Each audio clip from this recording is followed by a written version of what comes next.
రాష్ట్రంలో ఎంపీ ఎన్నికల ప్రచారం హోరెత్తిపోతోంది. కార్నర్ షోలు, బహిరంగ సభలతో నేతలు బిజీ అయిపోయారు. వీధుల్లో ప్రచార రథాలు తిరుగుతున్నాయి. అయితే ఇప్పుడు ప్రచారంలో కొత్త అస్త్రాలు వచ్చాయి. సోషల్ మీడియాలో అనుక్షణం ఓటర్లతో టచ్లో ఉంటున్నారు నేతలు. లేటెస్ట్ టెక్నాలజీతో డిజిటల్గా ప్రచారం ముమ్మరం చేస్తున్నారు.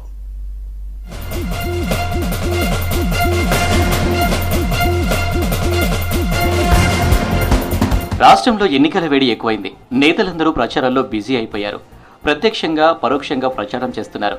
అయితే లేటెస్ట్ టెక్నాలజీతో ఎన్నికల ప్రచారంలో చాలా మార్పులు వచ్చాయి. దాదాపు అందరి చేతుల్లో స్మార్ట్ ఫోన్స్ ఉండటంతో సోషల్ మీడియాలో ప్రచారం ఉధృతం చేశారు నేతలు. గల్లీ నుంచి ఢిల్లీ దాకా ఇదే ట్రెండ్. వాట్సాప్, ఫేస్బుక్, ఇన్స్టాగ్రామ్ వంటి ప్లాట్ఫామ్లలో ప్రకటనలు ఇస్తున్నారు. ప్రస్తుతం ఆర్టిఫిషియల్ ఇంటెలిజెన్స్ హవా నడుస్తుంది.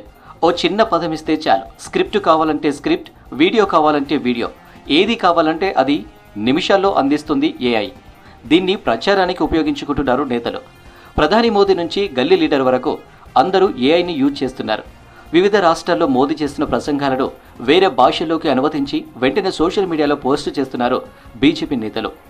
పార్టీలు సోషల్ మీడియాకు ఏఐకి స్పెషల్ బడ్జెట్కు కేటాయిస్తున్నాయి. ఏఐ ఉపయోగించి వీడియోస్తో పాటు మీమ్స్, పోస్టర్స్ వంటివి రెడీ చేస్తున్నారు నేతలు. సో గతంలో ఎన్నికల ప్రచారాలు అంటే ఇంటింటి క్యాన్వర్సింగ్ అని, రోడ్ షోలు, ప్రజాదరణ కొరకు ఇలా వచ్చేవారు. ఇప్పుడు రాజకీయ పార్టీలు కంప్లీట్ ట్రెండ్ మార్చి సోషల్ మీడియాని పూర్తిగా వినియోగిస్తున్నారు. లైక్ ఫేస్బుక్, వాట్సాప్, యూట్యూబ్ ఇలా షార్ట్ రీల్ చేసి వాళ్ళ గురించి పెట్టడం కానివ్వండి, వాట్సాప్లో మెసేజ్ పంపడము, టెలిఫోన్ కాల్ చేసి పలానా అభ్యర్థి గురించి ఎక్స్ప్లెయిన్ చేసి ఓట్లు ఏమని అడగడం ఇలా జరుగుతుంది. సో సోషల్ మీడియా వాడడం బాగుంది.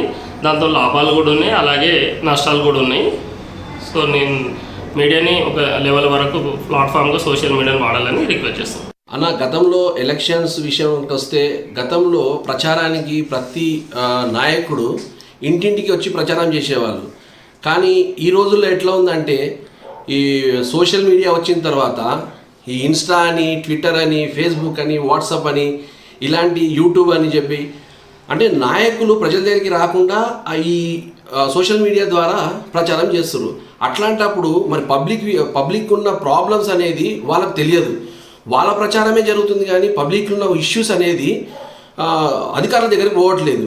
కాబట్టి ఇంకా ఫ్యూచర్లో ఇప్పటి నుంచి కూడా ఒక మార్పు వచ్చి ఒక నాయకుడు అనే వ్యక్తి ప్రజల దగ్గరికి వచ్చి ఓటు కోసం ఓటు హక్కు అడుగుతున్నప్పుడు పబ్లిక్లో ఉన్న వాళ్ళ ప్రాబ్లమ్స్ కూడా అడిగి వాళ్ళ ప్రాబ్లమ్ సాల్వ్ చేసినప్పుడే ప్రతి ఒక్కరికి ఓటు అనేది, ఒక ఓటు హక్కు విలువ అనేది తెలుస్తుంది. కాబట్టి నా ఉద్దేశం ఏంటంటే ఈ సోషల్ మీడియా కూడా కొంచెం మంచిదే, కానీ కొన్ని విధాల నష్టం కూడా జరుగుతుంది. కాబట్టి నాయకులు అనేది ప్రజల దగ్గరికి వచ్చి ప్రజల దగ్గరికి వచ్చి వాళ్ళ బాధలు, కష్టాలు కనుక్కొని సాల్వ్ చేస్తే మంచిదని నా ఉద్దేశం. పార్టీల అగ్రనేతలు ప్రతి చోటుకు వెళ్లి ప్రచారం చేసే అవకాశం ఉండదు. కానీ ఆ నేతలను ప్రజల దగ్గరకు చేర్చడానికి టెక్నాలజీని నమ్ముకున్నాయి పార్టీలు. గతంలో వాహనాలపై ఎల్ఈడీ టీవీలు పెట్టి ప్రచారం చేసేవారు. అయితే వాటి స్థానంలో వర్చువల్ స్క్రీన్ చేరింది. సోషల్ మీడియా ప్లాట్ఫామ్లలో ఏఐని యూజ్ చేస్తున్నాయి పార్టీలు. తక్కువ ఖర్చుతో ఎక్కువ మందికి చేరొచ్చని డిజిటల్ ప్రచారానికి ఎక్కువ ప్రాధాన్యం ఇస్తున్నారు నేతలు.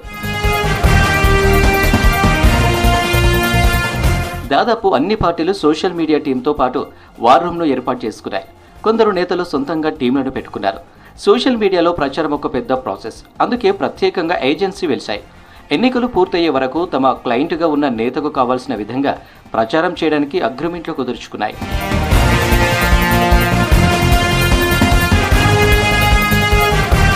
ప్రచారంలో కీలకంగా మారిన సోషల్ మీడియా అభ్యర్థుల గెలుపోటములను కూడా శాసించే స్థాయికి చేరుతుంది. ఎక్కడేం జరిగినా, ఏ నేత ఏ మాట అన్నా నిమిషాల్లో జనంలోకి పోతుంది. తమ ప్రత్యర్థిని ఇరుకున పెట్టడానికి, తాము చేసిన మంచిని జనాల్లోకి తీసుకువెళ్లడానికి సోషల్ మీడియాను ప్రధాన సాధనంగా వాడుతున్నారు నేతలు. మరోవైపు సోషల్ మీడియా డిజిటల్ ప్రచారం ఎక్కువగా కావడం పైన ఎన్నికల సంఘం ఫోకస్ పెట్టింది. పార్టీల అఫీషియల్ అకౌంట్లు, ఎన్నికల్లో పోటీలో ఉండే అభ్యర్థుల సోషల్ మీడియా ఖాతాలపై నిఘా పెట్టింది. సోషల్ మీడియాలో అభ్యర్థులు ఎలాంటి ప్రచారం చేస్తున్నారు, ఇతరులపై దుష్ప్రచారం చేస్తున్నారా, వర్గాల మధ్య ఏదైనా ఘర్షణ వాతావరణం సృష్టించే వ్యాఖ్యలు చేస్తున్నారా అనే విషయాలను గమనిస్తుంది. ఎన్నికల కోడ్ ఉల్లంఘిస్తే చర్యలు తప్పవంటున్నారు అధికారులు.